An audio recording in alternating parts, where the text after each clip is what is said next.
nominees, babasahin ko na ang resulta ng naganap na botohan. Aisel, binigyan ka nga ba ng pagkakataon ng taong bayan na mas maunawaan ng iyong mga housemates o patutunayan mo na lang ang iyong sarili dito sa labas ng bahay?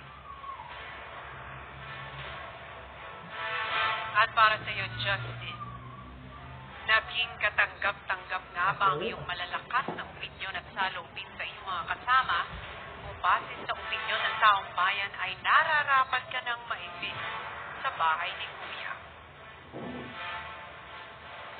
At para sa iyo, Mika, kasama mo nga ba ang taong bayan sa iyong laban para sa iyong anak o mas gusto nilang muli mo na siyang makasama dito sa outside world?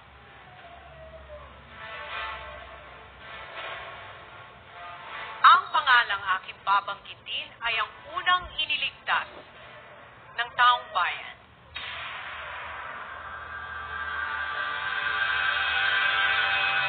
Congratulations, you are safe tonight.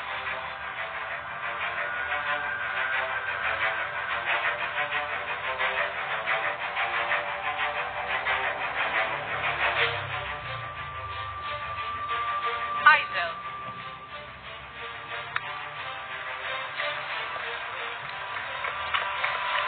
ibig sabihin nan, Justin at Mika, isa sa inyo ay iniligtas ng taong bayan at ang isa naman ay tuluyan ng mamamaalam sa kanyang mga kasama at babalik na dito sa outside world.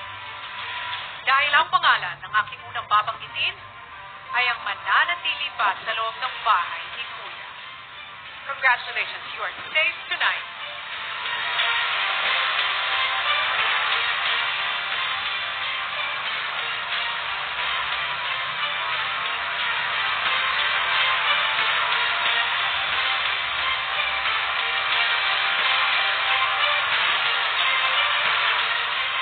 Mika, I'm sorry, Justin, you have just been evicted from the Big Brother house. Magpaalam ka na sa iyong mga kasama.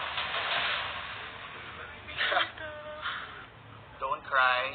You're ugly when you cry.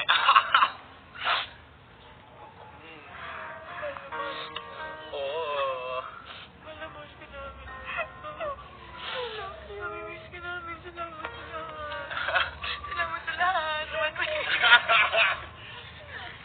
Okay, isa-isa lang. Isa-isa lang. Mwah!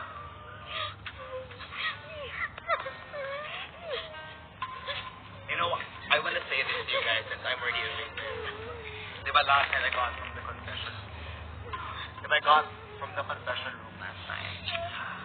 Kuya played an audio clip of my dad saying na I don't have to worry because he accepts me for who I am. He can't wait for me to come back home. And that's really enough for me.